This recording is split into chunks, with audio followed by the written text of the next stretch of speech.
Howdy, folks. Welcome back to Viva La Cats. I am your host, Justin Hiles, accompanied by my great friend, Steve Maurer, and we are here today to bring you a whole lot of coverage on Bearcats basketball. And it can be good, it can be bad, but lately it's been bad.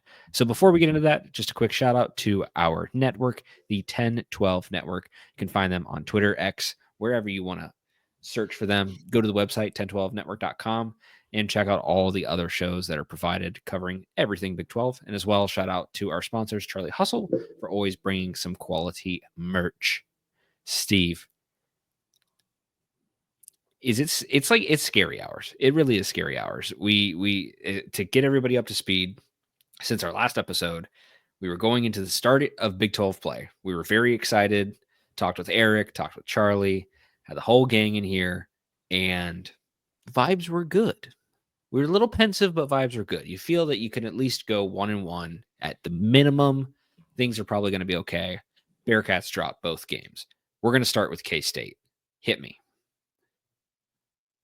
Oh, brother. So this was just a game where the Cats looked like they were going to sleepwalk into it. This was like a classic American Conference midweek game where there's nobody in the crowd. And this is Kansas State, and I kind of was trying to poke at them. Though I thought we were done with empty crowds when we moved to the Big 12, But credit to them, I guess they got hands. So the Justin, I think the we should know this in Cincinnati sports, right? That there's no givens. Like you always have to have triple zeros on the clock before you can celebrate. But I mean, we recorded last Sunday and we were all feeling pretty good about ourselves. So like, I mean, Charlie rightfully ended up being right in saying like, we got to watch ourselves against this team, but there's really no thought into our mind that we were not going to play well in this game. We had played well. We had beaten two pretty good teams, went away for Christmas break, and I think the Monstars sapped all of our powers because we never led in this game or the Arizona game. Well, we led for a little bit in the Arizona game at the start, but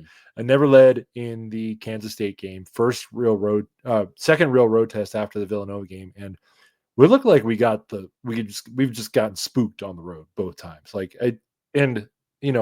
K-State, like they're like credit to them, their fans, as many that there were, came and showed up and showed out. So it is a testament to, like you said, Justin, after the game, how you said, this league is a cheese grater and like just everybody is going to get through it and going to get their ass handed to them a couple times this year. But it's just the way that we look in road games has been a consistent theme throughout Wes Miller's tenure, to be honest. Like, I mean, last year there were the two great road wins at BYU and at Texas Tech. But in other games, like, look at the Xavier games, look at the Nova game from this year. Look at like there's definitely some moments where we just look overmatched and we look scared and we don't want to really take it from them. And I think it's also, and I want to talk about this with the next game too. We are kind of in an offensive rut right now, but I don't really think we shot the ball too terribly right now. We've just been making like terrible decisions with the ball. So I want us to fix that. But I do think, sorry, I lost my ring protector. I don't want to lose that. But anyway, it's just frustrating, Justin. Like, just knowing how good this team is and seeing them lose a game like that is instantly like a tournament setback. Yeah. And I mean, like you said, it is 100% a tournament setback. This is a thing that you did pretty much everything in your power other than that one road game against Villanova in your non-conference to set yourself up for success. Winning the Xavier and Dayton game definitely put you in a prime position to have an argument if you had a so-so Big 12 outing when it came to all of conference play. Starting off 0-2, but specifically even with this Kansas State game, you look at where everything started. I mean, we haven't even mentioned this yet. K-State bumped up. They're no longer, as when I last checked, no longer dead last in net, but they were dead last in the Big 12 in net when we played them. They were about 122, which is not great on the resume to have that loss. Granted, it's a road game, so it's still a Q2 loss, but this is one of those things that, again, we talked about this where these games just can't get away from you. You got to find a way to take care of business. If you're going to be a good team, if you're going to be an elite team, you have to be able to take care of business on the road against a team that is tough, Again, Kansas State was picked pretty highly in this conference before the season started. They had a rough go of it. They lost 3 straight. And this was my concern going into this game, was that this was the type of game that would get away from you because K-State's at home. They've just lost 3 straight. They got Big 12 play. They're not going to let this one, go by easily. And of course, we just couldn't find anything working for us. But the interesting thing here, in kind of the opposite spectrum, for how close the Arizona game ended up being, for this K-State game, the Bearcats led field goal percentage as a team. They led 3-point percentage. They did have more turnovers. They had 4 more turnovers, which ended up being the difference. And they out-rebounded K-State. But K-State still found a way to win. And like you said, K-State was in the driver's seat the entire time. I think we actually did. There was 1 point with about 2 minutes left in the first half where we ended up taking the lead by 1 Oh, point. that's right. That's right. And Sorry. then we were stuck behind the entire time. We tied it a few times. But Justin, you and I jinxed it. We should tell the listening audience that we had like a 5-way parlay to Sunday on this game, like Cincinnati, every way you could take it. Neither of our states have player props now, so every way you could take it, we had Bearcats halftime, first half, second half, no overtime. Bearcats like -3.5 and lost every single way you could imagine. So you're right, Justin. We did, get a good, you're right. We only lost the turnover battle once in the past 5 games. In this game, we've won the rebounding battle in each of our 5 games. Like it's not a problem with toughness. And although we do,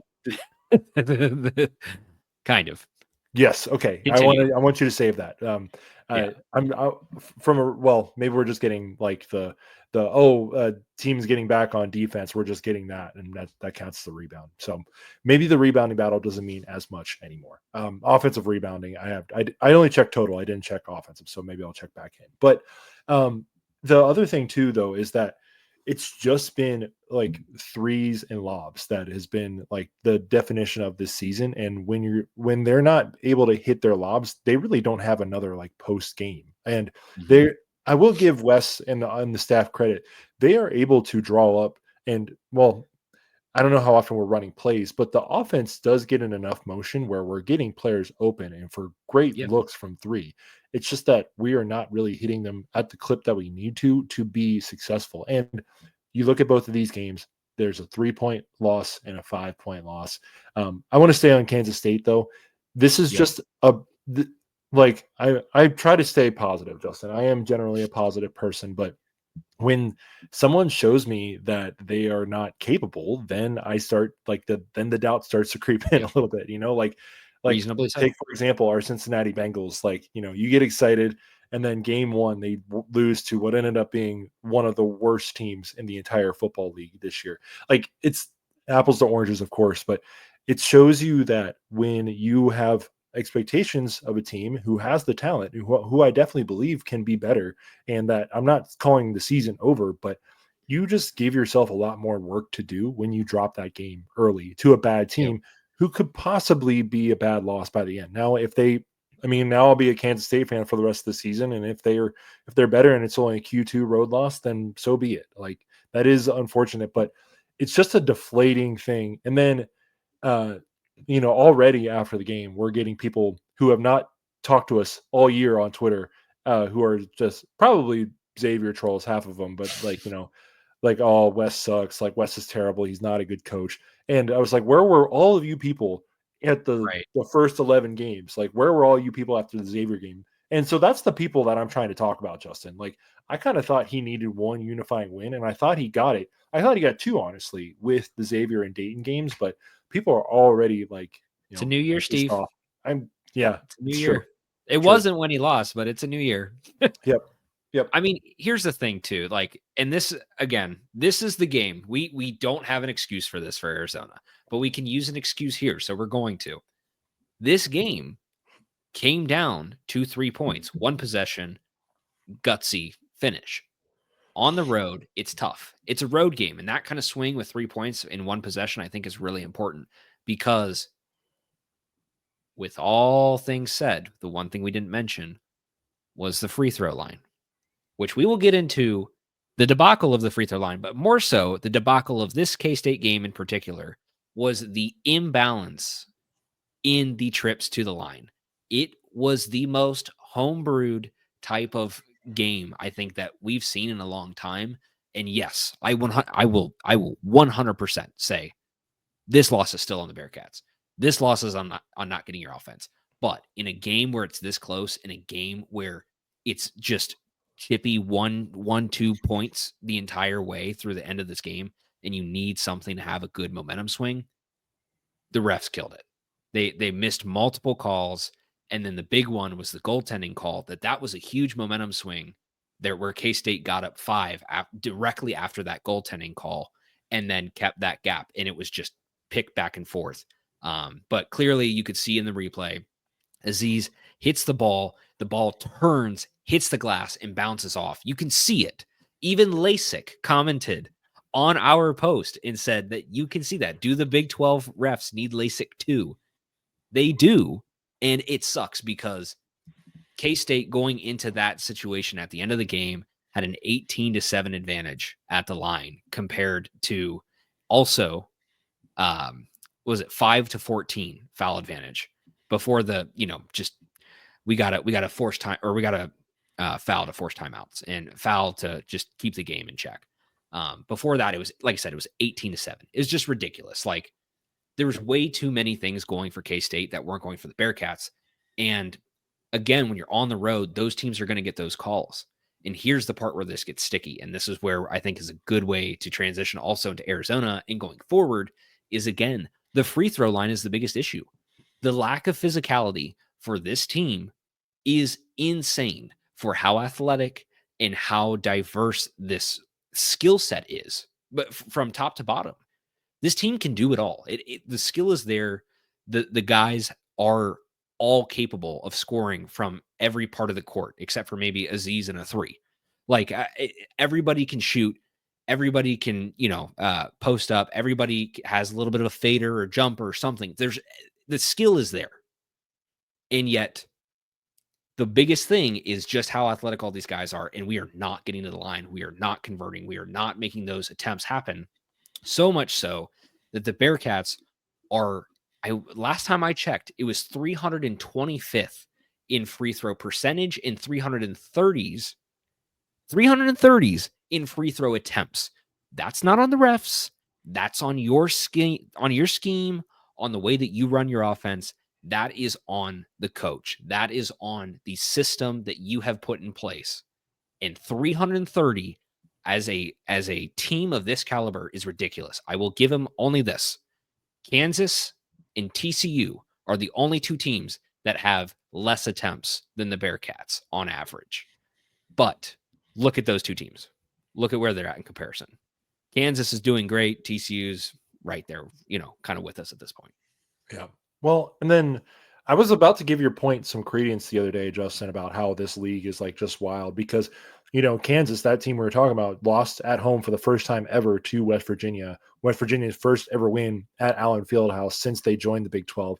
And I was going to say, like this league is tough. Like, you're going to be able to like play hard in games, and it could be like, up and down experience. But so the thing that I want to talk about, and to bridge the gap between Wildcat to Wildcat game, it just seemed like in the second half. Now, I'm not criticizing the defense. The defense holding every team you've played to 72 points or less this season, you should be able to win some games with that. That's kind of just, and the funny part is that it's not like football where the defense and offense are two separately different players. Like, it's the same players that are doing the same thing. So it's frustrating to see them be incredibly successful on one side. And, well, I don't know if you say incredibly, but be successful on one side and then be just not very good on the other one. When the Cats had to like come back in both of these games and really try to win them late after being, down by 9, 10, 11, and then in the Arizona game, 19, they would continue to chip away, but then give up like an easy basket at the other end, or team. It just seems like you keep having to climb a mountain just to score points, and then the other team is just like driving either like right to the rack or they find an open shot.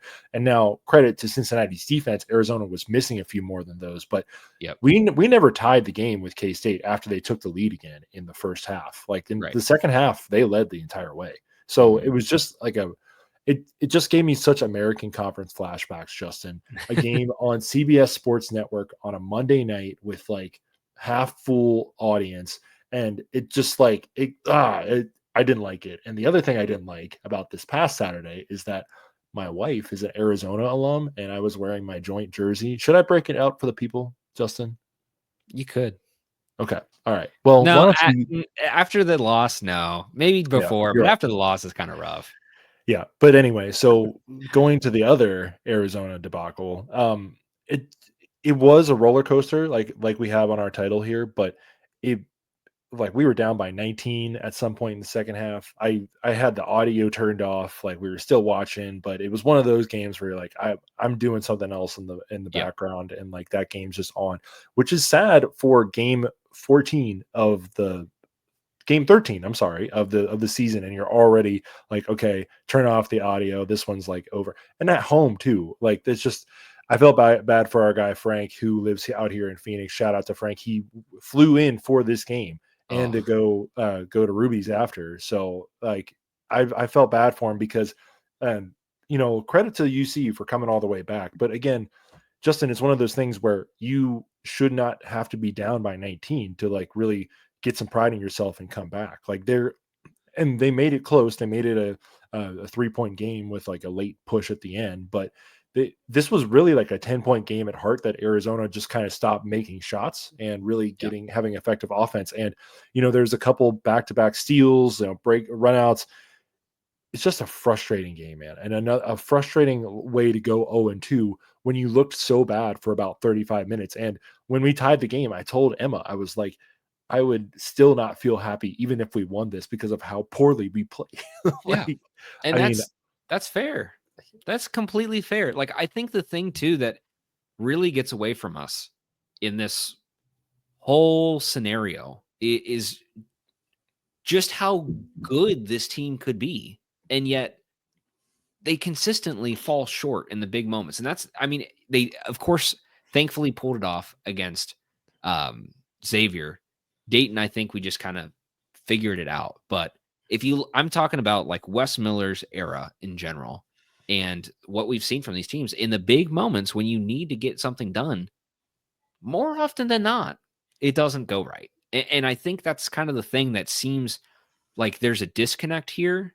And where, again, like you said, even if we won this game, you're still going to be pissed because there's no reason that they should have been down. Like, I don't care what you think of Vegas or what you think of the rankings or anything of that. Like, this team on paper in every facet should have been better than Arizona.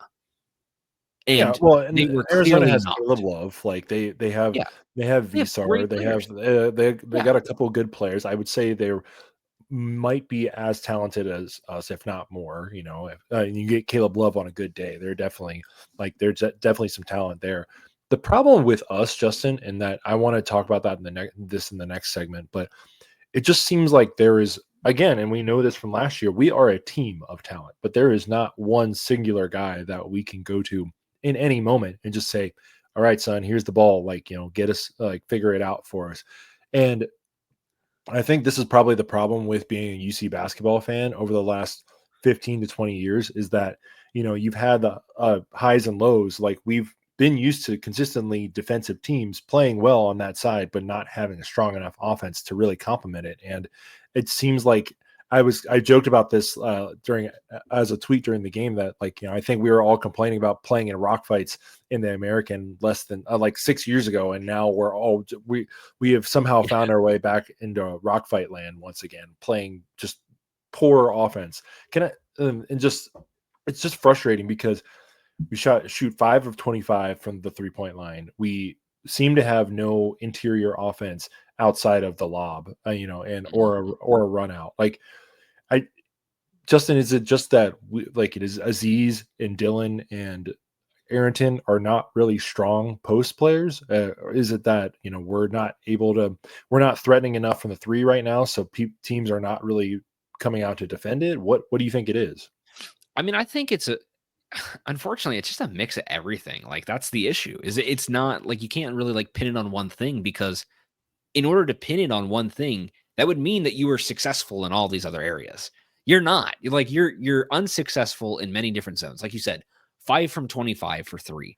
That is a ridiculous number for how poorly they were shooting the 3. Granted, Arizona 5 for 14, but I'll take 35% over 20% any day of the week. It's ridiculous. Like the amount of threes that we were jacking up in this game, tempo wise, we had 64 shots to 53 shots for Arizona. But they were in control the whole time. Like we were taking more shots. We were winning in those areas of the game. We had 13 points off of turnovers. But again, like you can only do so much when you put yourself in such a big hole, like you mentioned. And I think that's where you look at when you go to the 3-point line, you've got a major issue because nobody's hitting those shots. When you go down low, you still have a major issue because we're not bruising enough. We're not physical enough to really dominate these players. Like if you look at a guy like Aziz, I get that he's kind of lanky, but he's a 7-footer. Like realistically, he should be able to back somebody down, turn around, and throw up a little post hook or throw it off the backboard. And every single time, like the only thing that we draw up for Aziz is the oop. That's the only thing that we do with him. We chuck it up and hope that we get it there. We're doing it a lot with Mitchell too. Granted, the best thing for both of these guys is that they're very good defensive players, like elite defensive players, some of the best in the nation. However, offensively, Mitchell gives you a loaded basket of goods, and his 3 has been nice to have. Though Yeah, it's it's not a anything that you can welcome rely on. development. Yeah, If you can't, it's like Vic. It's like Vic last year. It's like you didn't expect that, but hey, if he can hit a few, great. That works for us. Let's not rely on it. Here's the issue: is you have all that, and again, Aziz can't really back anybody down because I see him get pushed back as a 7-footer. You see him get pushed out of the paint when he tries to back in. He'll throw something up a little bit farther. He's off balance, and then you have to have Dan, or you have to have Dylan, or you have to have somebody go in there to go grab a layup. If Aziz can get repositioned. And that's not a knack on him. That's not a knack on anything else. But again, if you're going to drive in and you're going to try to back somebody up, the best thing that you can do is create that space, push it out to the 3. You get an open look. Guess what? You get that open look, still can't hit it. And it's so again, like CMOS for as hot as he started has completely disappeared. He's hit some big time shots. Like even in this game, he hit that just ridiculous 3 that was like so smothered. It was awesome in that comeback. But again, like you can't claw your way out of these holes for so long and then completely let the other team waltz right by you. And that's what happened at the end of this game. And I think that is just sort of the magnum opus of this whole situation is you do everything that you possibly can to keep yourself in it. And then when everything comes to a head, you need to make one stop. What do? You have 4 guys that let one player blow by. Don't touch him. Don't foul him. Don't do anything. Buckets in. Yep. Game's over. Right there. That's the dagger. And it's just like you try so hard and try to do everything you can. You try to like survive. And then you just let them waltz right by. It's just what this team does, and it sucks. And then the other end too, like Dan has to just like throw up a prayer that he probably didn't need to. Shouldn't have. Like I'm still a little annoyed by that too. I think that was forcing. I understand it with the game, and I understand he was scoring. He's the only person who's making buckets, but find a different shot. You got time on the clock. So Justin, you have it on our outline. Let's talk about it. Where do we go from here? So can I give you some like sobering, depressing stats from the last 5 games? Please. Yes. Join me in my misery. So would you say our top 4 players are just in general on this team? CMOS Lukosius, Jizzle James, Dan Skillings, and Dylan Mitchell. No. By the eyeball test from how things have been going. They're all awful. No. Yeah. So real quick. So CMOS has averaged 9 points a game his last 5 games. He's shooting 19% from the 3-point line. Not great. 19%. That was after starting like 57% or something like that. Yeah. Yeah. 19%. And the Xavier game, I think it kind of just threw him off. Like I have no credit to Xavier because they literally like zapped the good out of us after that win. Because I think we've been in an offensive funk ever since. Jizzle has only averaged 9 points a game, shooting 33% from the field, not even from three. Dan, he's been okay, 13 points a game, 41% from the field. Dylan's averaging 12, and then the team's averaging 70 at shooting. But Justin, let's talk about these team shooting percentages because I'm about to go down to my local community park and just run for them. Yeah. 41% from the field, 3-point percentage of 27%. Free throw percentage, Justin, do you know what it is? Last 5 games. Wager a guess. Oh, last 5 games? Yeah. 52. Oh, you're a little bit too mean. It's 68. It's a very not nice number. Okay. 68%. So it's just when you're in these tight games, and I think they said it on the broadcast, like last year, I think I memory hold this, or I didn't want to remember it at all. But during January, we lost 5 games within 5 points or less last January. And it's just like, it's got to be free. I think it's free throws. I think it's not having a clear enough way to get a bucket. You don't have anybody on this team that's averaging more than 13 points a game, and CMOS is averaging that. But the way he's shooting right now, he's probably better for 8 or 9 right now. Hickman is not really producing the way you thought he might. Day-Day, it is a little bit of a spark off the bench, but you're just not getting enough offense from all of these complementary pieces that you thought put together right now. And you end up with your team just looking like absolute garbo for the first 2 games of conference play. And you've already got people like me wondering if we're going to have enough to get a 9 seed. I thought we could be a top 5 seed in the tournament. With how high the potential was for this team, and just if you're going to shoot like this, like I don't think they will, but Justin, how many times over Wes Miller's tenure have we seen teams start off the season kind of hot from 3 and then just not be able to find their touch once they start playing tougher competition?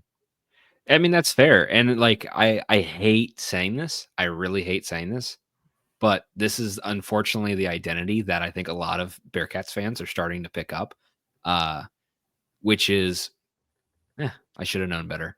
I should have known better than to care. I should have known better than to trust that this team would have been good. I should have known better than to blank, fill in the blank. And it's the thing with this team is that identity and that ability to shoot and an ability to be consistent. Again, this is the thing that will constantly hold you down until you get over it, which is to just be consistent. If you're not anything else, everybody has bad nights. It's okay. You have bad nights. But when you're consistently bad in these big moments, when you're consistently not making the things that you need to happen in order to win the games, again, free throws, this game ended within 5 points. Okay, so now you go to the line, 12 for 23. I think you can make up 5 points there. You go to the K-State game. That game ended within 3 points. Let's go to the line. You go to the line. What do you have? 4 for 7. Okay, you make 3 points there. Cool. Go 100% from the line. Yeah, that's asking a lot. But guess what? Maybe go to the line more than 7 times. Maybe play a little bit more physically, and maybe you get yourself more opportunities. Because guess what? Every time we lose these games, it's because the other team is going there. It's because the other team is doing it, and we're not. And that's there for the taking. Like, refs will take the whistle. Refs will call it. And the thing is, too, I would get that if we didn't go to the line a lot, because statistically, we were drawing a shit ton of charges. Like, we're going down there, somebody's posting up, and they're taking a charge, and that's, like, oh shit. Like, okay, we need to calm down because now we're getting fouls. I get that. That's fair. It's just nobody's doing it. I can't even think of a single time in any of these 3 games that we have lost that I've seen a charge called at all. No, Have I you? mean, either team, to be honest, like, I So can't exactly. really So think that's of what I'm one. saying. Be physical. Go to the rack. Do something different than what you're doing because every single time it's costing you in these huge games. Be that physical team that you know you can be. I mean, Day-Day's downhill speed, Jizzle's downhill speed. All of these guys have the ability to get to the rim and can draw these fouls. I just don't know why they don't do it because Yeah, it's costing you games. and Terry Nelson literally talked about this on the radio broadcast on Tuesday night or Monday night for the K-State game. He literally talked about talking to CMOS in the hotel saying, I know your three's not falling right now, but you should start driving to the hole more often. You're really good at it. And CMOS is like, I'm trying to, apparently to Terry. And, Jizzle too, we saw him kind of start to develop that a little bit last year of him, kind of playing like his dad a little bit, holding that ball, like going down finding a seam and trying to get to the cup and get fouled. The problem, Justin, is that like we've just not shown to be tough enough. And I don't know if like it's not too late to make adjustments. We got No, 18 games left in the plenty of season. time. There's a lot of time left. And you know, it's just the thing where now, like you said, like the fan buy-in is not there. You lose your first two games. It's going to take a lot just to build that back up. And if you want to be a tournament team, you probably got to win your next 12 of your next. You got to win 12 of your next 18 games. Got to Yep. go 12-6 over the next 18, which is like it's hard to do in this league, Justin. So it's just another way of putting yourself. It's like the same idea as the Bengals this year. They put themselves in a hole by starting out the season 4-8 and having winning their last 5 games, whatever. Like, and then real quick, Justin, the other thing too, it's just a disservice to students and to this university real quick. So we had a few little birdies tell us that the traditions that you and I enjoyed as students watching these basketball games are gone now.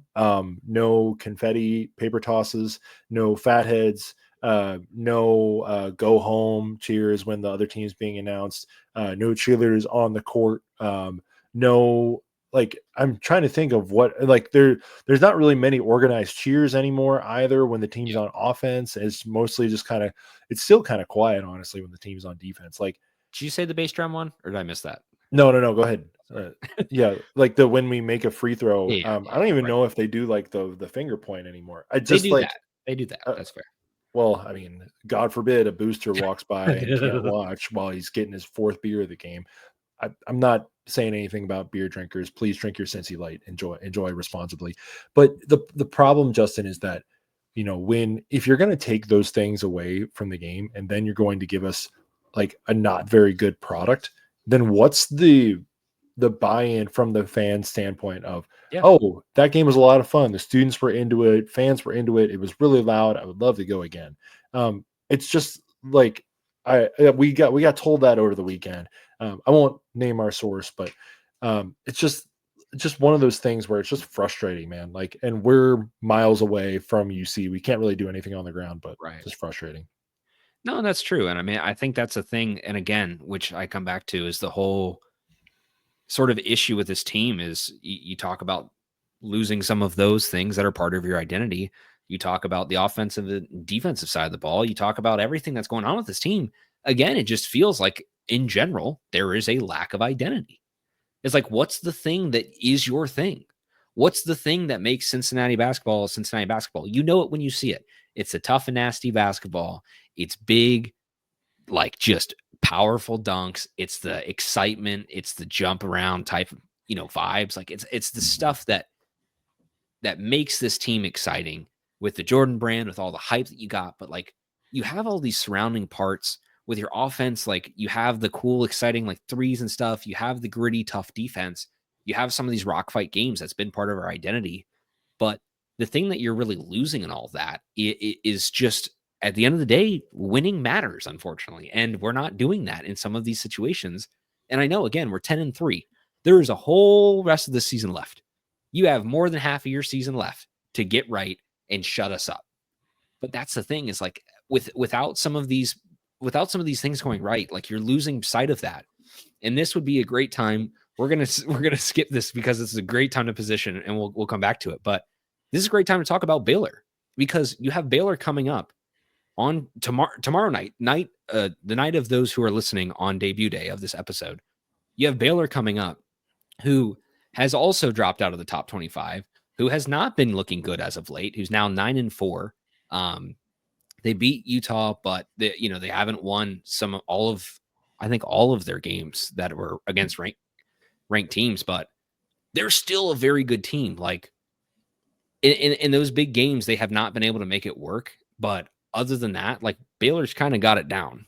Like they're not in the top 25, but they're going to be a team that is going to be in the top 25 at the end of the year. I don't know if we will be that team. And when we get to this game tomorrow night, I am very concerned because even though this is a home game, I don't really see a way that we win this one either. This is in Waco, by the way. This is in Waco. Sorry, Waco. My bad.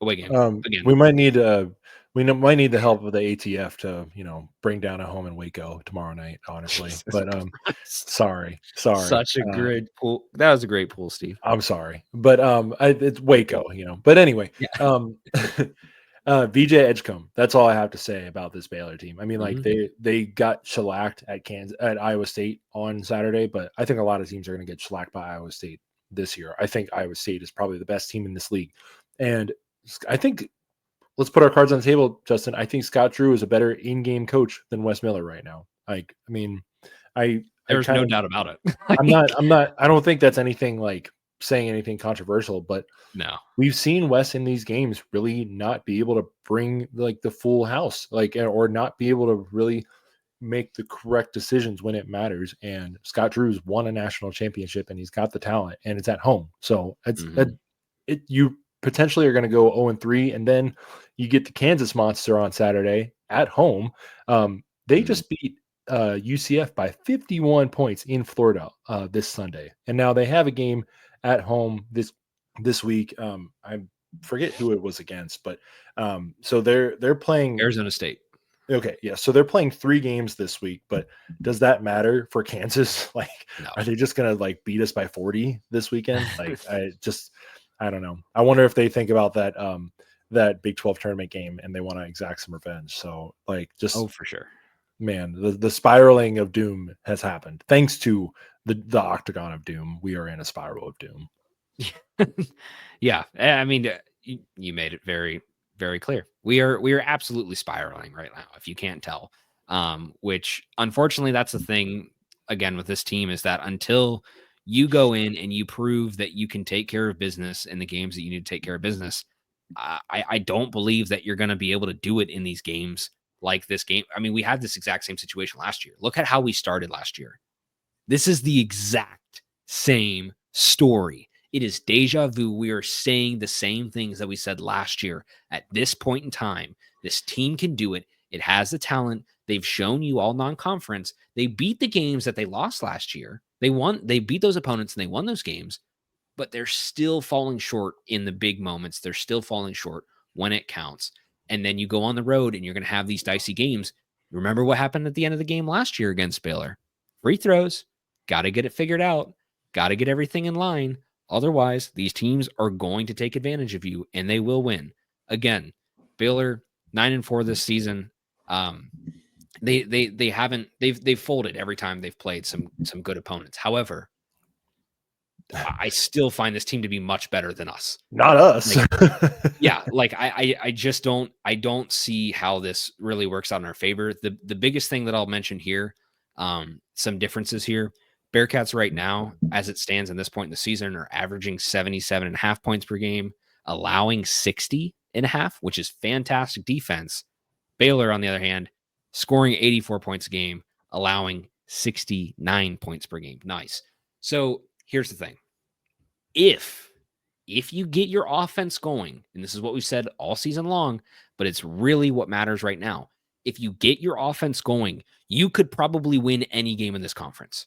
Just have a good offensive night because your defense is insane. But your defense, just like we said in the American, just like we said with all those years of Mick, your defense is cool, but it doesn't mean shit if you lose the game. It's only cool if you win. Otherwise, if your offense is terrible, it is a sucky, terrible game to watch. Nobody wants to watch that game. You got to make these shots. You have to be efficient. Take care of these moments when they are dropped into your lap, and God forbid, if you cannot figure out your offense, make a damn free throw. Please. It is the just crux of this team, and they cannot get it figured out. If you make free throws, you will win 3-point games. You will win 2-point games. You will win 1-point games. You might win 5-point games. Make your damn free throws, and you might actually have a team that could make the tournament and go on a run. Until then, you're going to hear exactly what we've said all of these 40 minutes. They have a chance to change it up and show us that they can be different, or they're just going to be the exact same team for 18 more games and just be like try to win and live by the 3, die by the 3. So and I don't really think we're doing that, but that seems to be the best looks we get. And I don't know about you, Justin, but literally, it just makes me go when we have at least 3 feet open on a wide open 3, and it just clangs off the back rim, just so frustrating. But Dan makes one in traffic. CMOS does too. These guys are capable of it too. Is the harder part. So there's just too much talent on this team to think that we are not good anymore. I do think we can be still good. It's just when you get just run over twice, you start to think otherwise. Yeah. And we will continue to do so, unfortunately. But with that said, with this Baylor game coming up tomorrow night, the night of the podcast, we've got the Baylor Bears and the Bearcats presented to you by Charlie Hustle. We have 2 great pieces of merch here, which we are displaying for your visual pleasure for those of you who watch and don't listen. But I will describe for those who do listen. We have the Bring to Ruckus shirt. Classic. Continue to bring to Ruckus, especially for this Kansas game, because Lord knows we need it. And for the Baylor game, beautiful product here. Beautiful product here. Gotta love the varsity jacket style. Love that white satin. Looks really, really clean. Just goes to show the range of product that Charlie Hustle offers between their t-shirts and their jackets. Everything to keep you comfy in the warm, cold weather, inside the arenas, outside the arenas. You've got it covered with Charlie Hustle. So go on over to www.charliehustle.com. Use that promo code 101215 for 15% off of all non-sale items. That is good as long as we keep giving you this ad. And we've been doing it for a while, and we intend on continuing to do it. So shout out to our guy, Eddie, by the way. Eddie Middlebrook. You better have this jacket, buddy. We hope you do. And if you don't, we're going to be on you. Baylor fan listens to every episode of the show. Thank you, Eddie. We really appreciate you. We do. Get that Baylor jacket. The most loyal of all Baylor fans to us, honestly. Yeah. Thank you, Eddie. Thank you, Eddie. Shout With out, that Eddie. said, let's make this fast. We got Viva La Cash, Big 12 head-to-head, Bearcat Sports wrap-up. Steve, let's go. Let's go, baby. So we do need to officially wrap up. Unfortunately, Arizona State, Cam Scadaboo, Sam Levitt, great performance against Texas last week. Like I said, my wife's an Arizona alum, but I was pulling for the Devils last week, and unfortunately, they did not pull it out. So, Justin, that means for you and I that our football competition is now complete. And with a whopping 77 points, your team defeated my team. 77-61. You had 56 wins on the season, 4 teams bowl eligible for 8 points, 2 points each. You had both conference championship teams, and you had a playoff team. So, you kind of took care of business there. So shout out to you, Arizona State pool, the last pick of the draft, turned out to be the most important pick of the draft. We were picking between Arizona State and Houston, and I had a 50-50 shot at guessing who would have won this entire season based on that pick alone. So thank you, Arizona State. Clutched it up. So actually, I'm sorry, you only had 74 points, but you still beat me by 13. So I had 51 total wins, and I had 5 bowl eligible teams for 61 overall points. So I forget what the stakes were, but let's go find it real quick. You owe me a Charlie Hustle shirt. That's right. Okay, I'm sorry. The greater than 12 shirt. That's right. Yes. It will be on your doorstep soon. And then, Justin, I did catch up with after our first weekend in Big 12 play, I caught up with our basketball draft to see where we're at and where we're at with our Bearcats / running drills that you and I know. Everyone knows that we're talking about, but we can't say the word. So just real quick, just to catch everybody up. So Joel, his team took a little bit of a hit this weekend. He is still 41-11, but with the Cincy loss and the and an Arizona State loss this week, he dropped a couple games.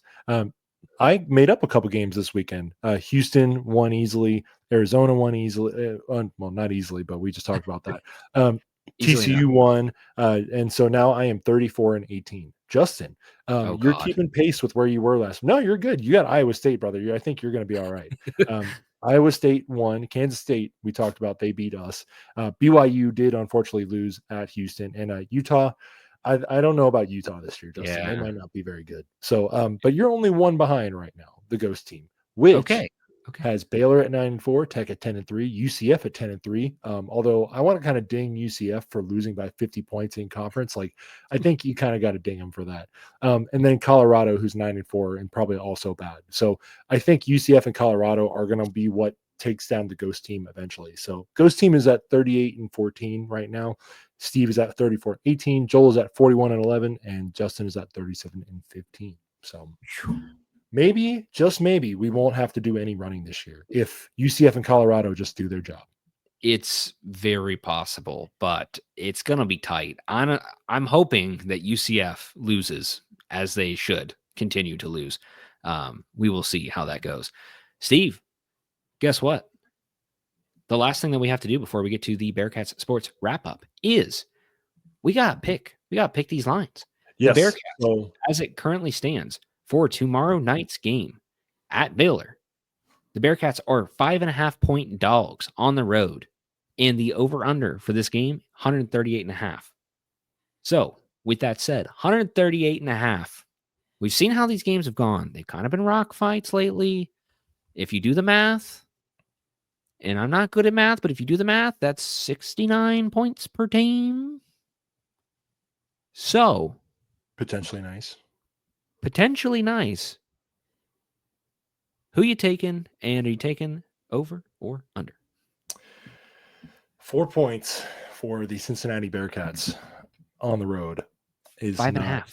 5.5. I'm sorry. So I am going to take the Cats, but I'm going to blink while I'm doing it. I can't go against the Cats, especially against the Bears, but it's just hard. But I am going to take the under because the only way that we keep this close is by keeping it a defensive game. So I'm going down with the ship.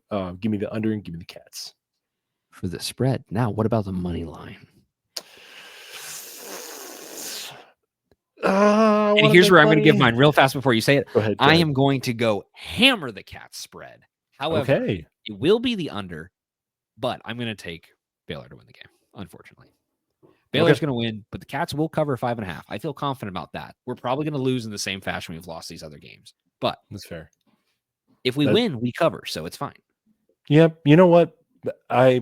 Winning is better than covering. So if we win this one, we do both. So my fingers are crossed, but let's just say I'm not the most optimistic, if that's fair, not to be mean to our boys or anything, but you kind of just got to show us a little bit, right? And then on Saturday, Justin, real quick. So Steve's taking the Cats, or I'm taking the Cats all the way. I'm going. This is the Bearcat game, but different type of Bears and different type of cat. And then on Saturday, Kansas is only a 0.8 point favorite on BartTorvik.com right now. So unfortunately, I will be saying, give me Kansas every way you can get them and the over. Because if they did that to UCF, I don't know how much better we are than UCF right now. I would hope much, but it's tough. It's tough sledding right now. Tough sled for those who might be in Cincinnati too, because apparently y'all got a bunch of snow. Wouldn't know about it. Hopefully easy sledding.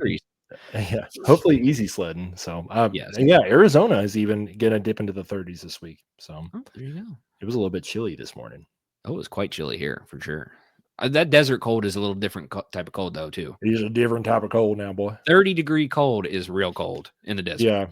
Yeah, because we don't retain heat. That's why they call it a dry heat, because it's just no humidity here. So that means there's no heat trapped in the air when it's cold outside. So which means it is that much colder.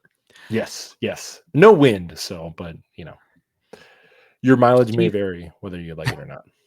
put the Go wind ahead. in our sails with the Ooh, I Bearcats like that. Sports Wrap Up. Give it to Okay. us in the 3, 2, 1. So not much to happening this week in Bearcat land. Only two sports are either playing or going to play outside of our beloved men's basketball team. The women's basketball team, they beat BYU at home and dropped a close game to TCU in Fort Worth this past Saturday. But TCU ranked team, Haley Van Lith, bunch of All-Americans on their team, kept it to 15, kept it pretty close throughout the entire game. And also beating BYU at home too, great with a great crowd on hand. That was an awesome win for them. So shout out to Katrina Merriweather, who currently has a better Big 12 record than Wes Miller. So shout out. Cincinnati hosts J.C. Hoyt and the Oklahoma State Cowgirls on Thursday. Coach Hoyt just had a baby and is just still coaching. So shout out to her. Girl boss. I don't know if it's her baby to be honest, but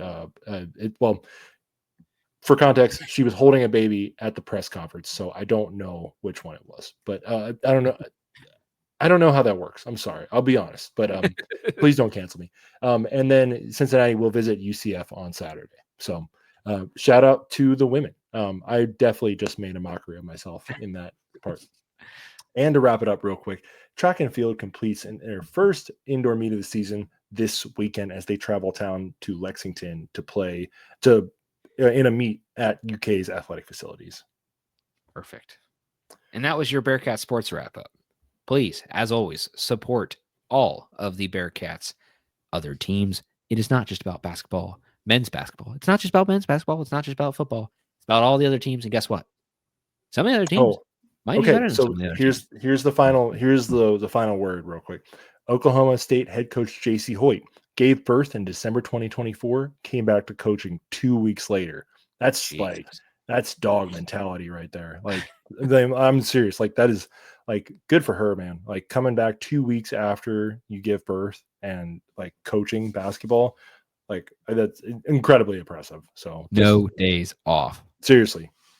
Just like us Bearcat fans, we take no days off. And even when we are Unfortunately. on an off day, we are still stressed as hell because we are Bearcats fans and we never know what joy feels like.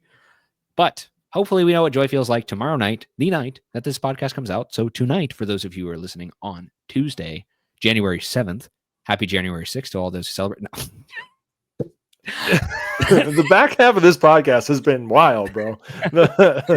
we got a Waco mention. We got a we got the whole 9 pregnancy yards. thing. January 6th. Yeah, we keep you on your toes here.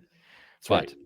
That's all we got for you this week, folks. Thank you for tuning in. Hopefully you enjoyed listening to this week's episode. If you did, please leave a review on our Spotify, on our Apple Podcasts, on Google Podcasts. Leave it wherever you listen. We'd always appreciate it. And as always, make sure to check out the 1012 Network and to check out and use that promo code 101215 for 15% off from our sponsors, Charlie Hustle. Always appreciate their support. That's all we've got. Get a dub tomorrow. And while you're at it, go beat Kansas too. Let's start off 2-2 in Big 12 play in the most resounding way possible with a win on the road and to beat Kansas, who looks pretty unbeatable right now. So that's all we got. Have fun. Take care. Go Bearcats. Viva. Bearcats. Wait.